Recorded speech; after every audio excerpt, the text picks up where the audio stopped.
In this video, I'm going to show you a step-by-step guide on exactly how to fix a Lasko fan that quit working. So step number 1, you're going to unplug the fan. So safety first, unplug the fan from the wall outlet to prevent any electrical hazards before starting. Step number 2, check the power source. So plug something else, like a phone charger or a lamp as an example, into the same outlet to ensure the outlet actually works. Try a different outlet if needed. Step number 3, inspect the power cord. So look for any visible damage, fraying, or cuts in the power cord, because sometimes this can also be the issue why it's not working, of course. And if you have used your fan or your Lasko fan for a really long time, then sometimes the cord actually gets damaged by, it can be whatever, right? So look, try to see if there is any visible damage, and if there is, then just a simple replacement of it will probably fix this issue.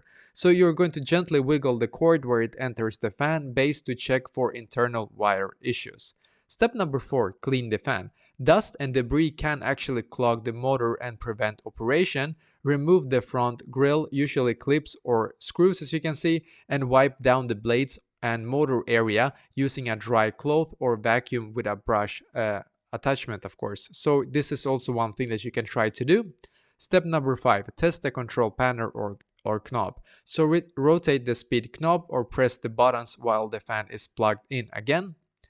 And if it's a remote control model, try replacing the batteries or testing without the remote, of course. Step number 6, check for a tripped thermal fuse. This is an advanced guide, by the way. So Lasko fans often have a thermal fuse inside that may blow to prevent overheating.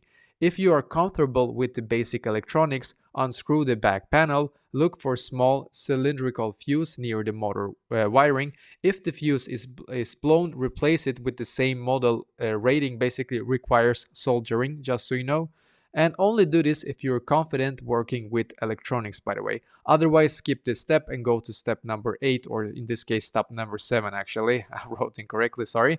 You can also, of course, lubricate the motor shaft. If the fan tries to spin or feels stiff, the motor might need oil. Add a few drops of light machine oil to the shaft behind the blades, where it enters the motor housing. Step number 8, contact Lasko support or replace the fan. So if none of the above steps actually work for you, it could be a failed motor or internal electrical fault. Contact Lasko customer service with your model number for warranty info or replacement parts. If the fan is out of warranty and repair cost actually too much, replacement might be more economical for everyone that is actually watching this. Of course, it's up to you if you want to be able to get a new one or if you want to be able to try to fix it. But if there is no way to fix it yourself and you feel like repair cost is too much, then I would actually consider and see if you can actually maybe get something from your insurance on the Lasko a fan, or if there is any warranty of it, for example, as I said before.